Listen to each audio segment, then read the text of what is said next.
शौक़ एक ऐसी चीज़ है जो इस दुनिया में किसी भी इंसान का पूरा नहीं हो पाया है और लोग अपने शौक़ को पूरा करने के लिए तरह तरह की कोशिश भी करते रहते हैं।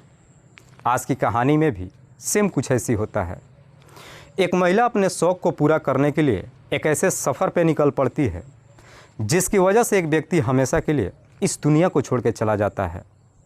पर जब इसका असलियत लोगों को मालूम चलता है तो वाकई में इसे सुनने के बाद हर व्यक्ति सोचने और समझने पे मजबूर हो जाता है। नमस्कार, आदाब, मैं हसमुद्दीन और आप देख रहे हैं सफ़र क्राइम तक। आज की जो सच्ची घटना मैं आपको सुनाने वाला हूं, दरअसल ये घटना है भारत की राजधानी दिल्ली शहर की। दिल्ली के निजामुद्दीन रेलवे स्टेशन के बगल में एक इलाका पड़ता है नागली राजपुर। बात कर रहा हूँ मैं 27 अक्टूबर 2015 की सुबह के करीब 10 बजे के आसपास। नागली राजपुर के अंतर्गत यश होटल में दो लोग पहुंचते हैं, जिसमें एक महिला और एक पुरुष। व्यक्ति होटल मैनेजर से कहता है कि मेरा नाम गजानन है और ये मेरी पत्नी सुनीता। दरअसल हमें दिन भर ठहरने के लिए एक कमरा चाहिए। होटल मैनेजर गजानन से कहता है कि कमरा तो आपको मिल जाएगा, लेकिन बदले में आपको एक आईडी प्रूफ देना होगा। गजानन अपनी वोटर आईडी निकाल कर दे देता है, जिस पे उसका एड्रेस राजस्थान के सवाई माधोपुर लिखा गया था। होटल मैनेजर गजानन से पूछताछ करता है कि आप राजस्थान में ही रहते हैं या फिर दिल्ली में भी कहीं पे रहते हैं। इस पे गजानन कहता है कि मैं पुरानी दिल्ली के चांदनी चौक में रहता हूं। उसके बाद से होटल मैनेजर गजानन को कमरा नंबर 24 दे देता है। गजानन अपनी पत्नी को लेकर कमरा नंबर 24 में चला जाता है, लेकिन जैसे ही शाम के 4 बजता है, कमरा नंबर 24 से अचानक ज़ोर ज़ोर से चीखने चिल्लाने की आवाज़ आनी शुरू हो जाती है। आवाज़ जब होटल मैनेजर और बाकी कर्मचारी सुनते हैं, भागते दौड़ते कमरा नंबर 24 पे जाते हैं तो देखते हैं कि दरवाज़ा अंदर से लॉक है। दरअसल अंदर से ज़ोर ज़ोर से चीखने चिल्लाने की आवाज़ ही नहीं आ रही थी, बल्कि कमरे के अंदर से काफ़ी मात्रा में धुआं भी निकल रहा था। होटल मैनेजर दरवाज़ा खुलवाने की काफ़ी कोशिश करता है। दरवाज़ा जब नहीं खुलता है, होटल मैनेजर और कर्मचारी मिल करके दरवाज़ा तोड़ देते हैं। पर दरवाज़ा तोड़ करके जैसे ही कमरे के अंदर एंट्री करते हैं तो कमरे के अंदर का नज़ारा देख हर किसी का होश उड़ जाता है। दरअसल गजानन फर्श पे नंगे पड़ा हुआ था और उसके शरीर पे आग जल रहा था। उसकी पत्नी सुनीता बगल में खड़ी होकर सब कुछ नज़ारे को देख रही थी। जैसे ही होटल मैनेजर और बाकी कर्मचारी इस तरह का नज़ारा देखते हैं, आनन फानन में आग बुझाने की कोशिश करते हैं, लेकिन तब तक गजानन लगभग 90% जल चुका था। आनन फानन में उठा करके उसे नज़दीकी हॉस्पिटल में लेकर जाते हैं, लेकिन जैसे ही हॉस्पिटल में लेकर के पहुंचते हैं, गजानन की मौत हो जाती है। इसके बाद से होटल मैनेजर इस बात की सूचना पुलिस को देता है। इधर पुलिस को जैसे ही सूचना मिलती है, पुलिस अपने टीम के साथ होटल में पहुँचती है और फिर होटल मैनेजर से पूछताछ करती है कि वो दोनों व्यक्ति कौन थे और कहाँ के रहने वाले थे। इस पे होटल मैनेजर कहता है कि साहब उसका नाम गजानन है, जो पुरानी दिल्ली के चांदनी चौक में रहता है। दरअसल मैंने उसका वोटर आईडी भी ले रखा है। पुलिस गजानन की पत्नी सुनीता के बारे में पूछताछ करती है तो गजानन कहता है कि हाँ साहब, सुनीता यहीं होटल में है। उसके बाद से होटल मैनेजर और उसके कर्मचारी जब सुनीता की तलाश करते हैं तो मालूम चलता है कि सुनीता मौके से फरार हो चुकी है। जब पुलिस सुनीता के बारे में पूछताछ करती है तो होटल मैनेजर कहता है कि साहब सुनीता गजानन की पत्नी है। इस पे पुलिस होटल मैनेजर से पूछताछ करती है कि तुम्हें कैसे मालूम, तुम कैसे यकीन से कह सकते हो कि सुनीता गजानन की पत्नी है? क्या तुमने उसका कोई आईडी प्रूफ लिया है? इस पे होटल मैनेजर कहता है कि नहीं साहब, जब गजानन ने अपनी वोटर आईडी दे दिया और जब सुनीता को उसने अपनी पत्नी बताया तो मैंने उसकी पत्नी का कोई आईडी प्रूफ नहीं लिया। होटल मैनेजर जैसी इस तरह की बातें पुलिस वालों से कहता है, पुलिस भी अब पूरा यकीन कर जाती है कि सुनीता गजानन की पत्नी नहीं है। पुलिस अब सबसे पहले हॉस्पिटल में जाती है और गजानन की डेड बॉडी को अपने कब्जे में लेकर पोस्टमार्टम के लिए भेज देती है और फिर गजानन की मौत के बारे में राजस्थान के सवाई माधोपुर उसके घर पे खबर देती है। इधर गजानन के घर परिवार वालों को जब मालूम चलता है, दिल्ली में आकर पुलिस से कांटेक्ट करती है। गजानन के पोस्टमार्टम होने के बाद पुलिस गजानन की डेड बॉडी उसके घर परिवार वालों के हवाले कर देती है। उसके बाद से पुलिस अब इस केस की छानबीन करने के लिए सबसे पहले पुरानी दिल्ली के चांदनी चौक में जाती है और वहाँ पे गजानन के बारे में पूछताछ करती है। पुलिस जब अपने टीम के साथ चांदनी चौक में पहुंचती है तो मालूम चलता है कि गजानन वहाँ के शिव मंदिर का पुजारी था। पुलिस जब शिव मंदिर के पुजारियों से पूछताछ करती है तो पुजारी कहता है कि हाँ साहब, कुछ साल पहले तक गजानन इस मंदिर का पुजारी था, लेकिन कुछ साल पहले उसे मंदिर से निकाल दिया गया। पुलिस जब गजानन को मंदिर से निकालने के बारे में पूछताछ करती है तो पुजारी कहता है कि साहब, गजानन पुजारी तो था ही, साथ ही साथ तंत्र मंत्र की विद्या भी जानता था, जिसकी वजह से इस मंदिर में कई सारे महिलाएं भी उसके पास आती थी और उनमें से कई महिलाओं के साथ में गजानन का अवैध संबंध भी चल रहा था।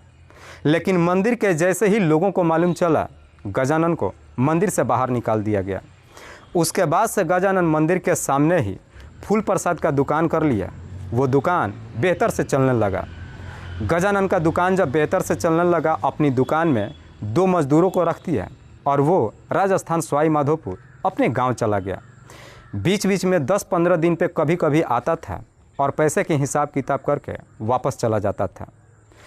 मंदिर की पुजारी जैसे इस तरह की बातें पुलिस वालों से कहता है, अब पुलिस सुनीता के बारे में पूछताछ करती है तो पुजारी कहता है कि साहब, मैं किसी सुनीता को नहीं जानता हूँ। पुलिस अब सुनीता के बारे में जानकारी इकट्ठा करने के लिए फिर से उसी होटल में जाती है और जाकर वहाँ का सीसीटीवी चेक करती है। हालांकि उस सीसीटीवी में सुनीता दिखाई तो देती है, लेकिन पुलिस के सामने सबसे बड़ा चैलेंज हो जाता है कि इस इतने बड़े दिल्ली शहर में वो सुनीता को कहाँ ढूंढे। इसीलिए पुलिस अब सुनीता के पास पहुँचने के लिए गजानन के मोबाइल नंबर का सीडीआर निकालती है। सीडीआर को चेक करती है तो आखिरकार उसमें एक ऐसा नंबर मिल जाता है जिस पे गजानन आखिरी बार बातचीत किया था। दरअसल उस नंबर पर पुलिस को न जाने क्यों शक चला जाता है कि यह नंबर सुनीता का ही है। पुलिस उस नंबर पर फ़ोन करती है और एक चाल चलती है। पुलिस जब उस नंबर पर फ़ोन करती है तो वो फ़ोन एक महिला उठाती है।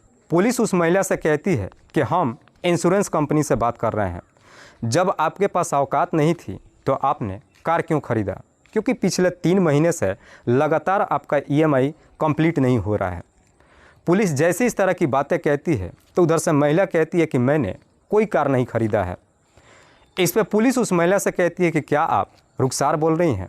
उधर से महिला जवाब देती है कि जी नहीं, मैं रुखसार नहीं, सुनीता बोल रही हूँ। और इतनी सी बात कह कर के सुनीता फ़ोन कट कर देती है। इधर पुलिस को अब पूरा यकीन हो जाता है कि वो नंबर सुनीता का है। पुलिस जैसे ही कंफर्म कर लेती है कि वो नंबर सुनीता का है, सुनीता का मोबाइल सर्विलांस पे डाल देती है। तब जाकर के सुनीता का लोकेशन लाल किला के रेलवे कॉलोनी का दिखाता है। लोकेशन जैसे ही मिल जाता है, पुलिस अपनी टीम के साथ लाल किला के रेलवे कॉलोनी में पहुंचती है। लेकिन पुलिस जैसी वहां पे पहुंचती है तो आस पड़ोस के लोगों से मालूम चलता है कि सुनीता अपने पति के साथ रेलवे के सरकारी क्वार्टर में रहती तो थी, लेकिन कुछ साल पहले ही अपना कमरा खाली करके नोएडा चली गई। पुलिस जब सुनीता का नोएडा के एड्रेस पूछताछ करती है तो आस पड़ोस के हर व्यक्ति एक ही जवाब देता है कि साहब, हमें नहीं मालूम कि सुनीता नोएडा में कहाँ पे रहती है। उसके बाद से पुलिस जब सुनीता के मोबाइल का लोकेशन चेक करती है तो नोएडा के सेक्टर 29 का दिखाता है। जैसे ही सेक्टर 29 का लोकेशन दिखाता है, पुलिस अपने टीम के साथ नोएडा के सेक्टर 29 में जाती है और एक घर से सुनीता को अपने कस्टडी में ले लेती है और फिर सुनीता से गजानन की हत्या के बारे में पूछताछ करती है। सुनीता रोते हुए पुलिस वालों के जवाब देती है कि साहब, गजानन ने अपने शरीर में खुद ही आग लगाया था। दरअसल गजानन के साथ में पिछले कई सालों से मेरा अवैध संबंध चल रहा था, लेकिन गजानन मेरे से शादी करने का दबाव डालने लगा। मैं ऑलरेडी शादीशुदा ही नहीं हूँ, बल्कि मेरे 2 बच्चे भी हैं। 27 अक्टूबर को उसने मुझसे मिलने के लिए कहा। मैं जब उससे मिलने के लिए होटल में गई, उस होटल में हम दोनों के बीच में पहले संबंध बना, लेकिन जैसे ही संबंध से हम लोग फारिग हुए, उसके बाद से गजानन फिर से मेरे ऊपर शादी करने का दबाव डालने लगा। लेकिन जब मैंने शादी करने से इनकार कर दिया तो उसने अपने शरीर पे पेट्रोल डाल दिया। दरअसल गजानन अपने षड्यंत्र के तहत पहले से ही 2 लीटर पेट्रोल लेकर के आया था। वो पेट्रोल अपने शरीर पे डालकर मुझे डराने की कोशिश कर रहा था, लेकिन जब मैं नहीं डरी तो उसने वाकई में अपने शरीर में आग लगा लिया। पर सुनीता जैसे इस तरह की बातें पुलिस वालों से कहती है, पुलिस को सुनीता के बातों पे यकीन नहीं होता है। इसीलिए पुलिस अब सुनीता के साथ में सख्ती से पेश आना शुरू करती है। पुलिस जैसे ही अपना सख्ती दिखाना शुरू करती है, आखिरकार सुनीता मजबूर होकर अपनी सच्चाई कबूल कर लेती है। दरअसल इस कहानी की शुरुआत होती है लगभग 13 साल पहले। लगभग 13 साल पहले सुनीता की शादी विनोद कुमार से होती है।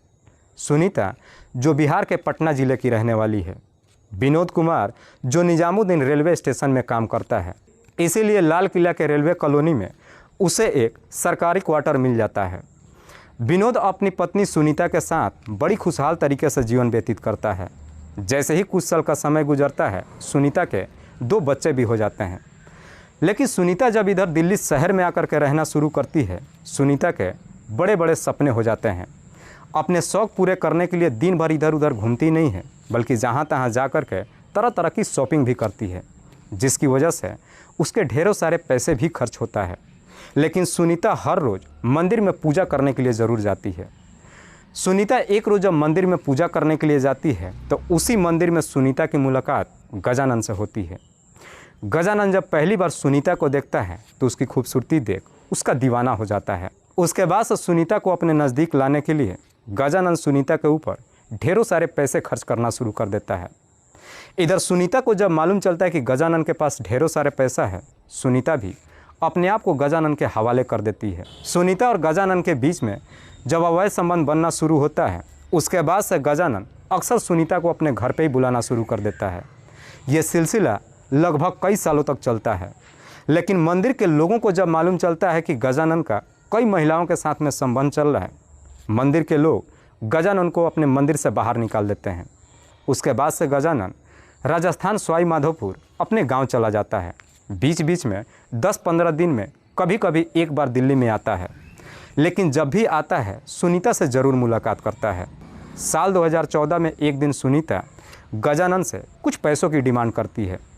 दरअसल साल 2014 में ही गजानन अपने पैतृक गांव में एक प्लॉट 25 लाख में सेल किया था, जिसमें से 10 लाख कर्जा सुनीता को दे देता है।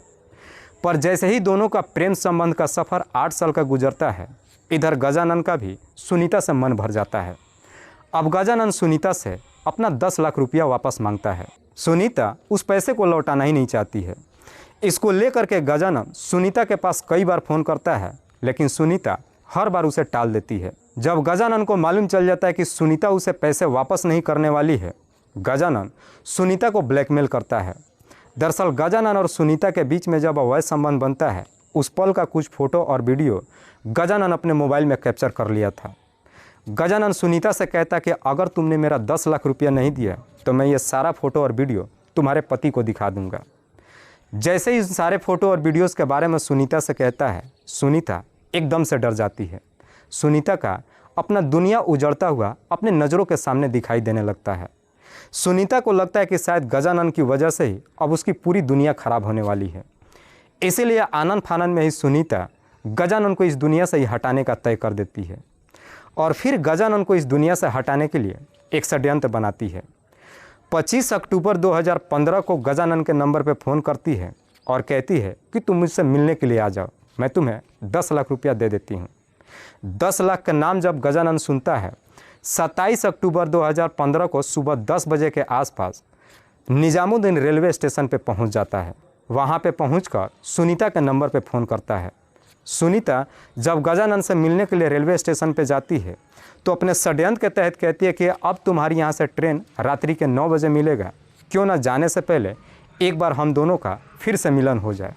गजानन भी सुनीता के बातों में आ जाता है और फिर दोनों यश होटल में जाते हैं और जाकर कमरा नंबर 24 बुक कर लेते हैं। उस होटल में पहुँचने के बाद दोनों के बीच में पहले संबंध बनता है, पर जैसे ही अपने संबंध से फारिग होते हैं, गजानन सुनीता से 10 लाख रुपये की डिमांड करता है। सुनीता गजानन से कहती है कि मैं पिछले 8-10 सालों से तुम्हारी सारी शौक़ पूरी कर रही हूँ, बेहतर है कि अब तुम वो 10 लाख रुपये भूल जाओ। इस पे गजानन कहता है कि उन 10 लाख रुपयों के बारे में मेरे घर वाले जानते हैं, अगर मैंने वो 10 लाख रुपया नहीं लौटाया तो मेरे घर में बखेरा खड़ा हो जाएगा।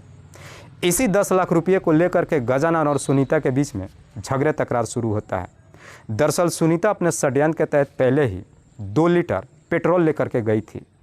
जब गजानन सुनीता की बात नहीं मानता है, आखिरकार सुनीता वो पेट्रोल गजानन के शरीर पर छिड़क देती है और फिर उस पर आग लगा देती है। गजानन जब चीखना चिल्लाना शुरू करता है, होटल के कर्मचारी जाकर दरवाज़ा तोड़ते हैं, उसे कैसे भी बुझा करके हॉस्पिटल में तो पहुंचाते हैं। लेकिन इधर गजानन को लेकर के जब हॉस्पिटल में जाते हैं, सुनीता मौके से फरार हो जाती है। वाकई में सुनीता जब ये पूरी कहानी पुलिस वालों को बताती है, पुलिस सुनीता के तहरीर पे अगले दिन ही जिला अदालत में पेश करती है और फिर उसे जेल भेज देती है। दोस्तों, इस पूरी घटना के बारे में आप क्या सोचते हैं? आप अपनी राय हमें कमेंट बॉक्स में ज़रूर दीजिएगा। तब तक के लिए जय हिंद, जय भारत।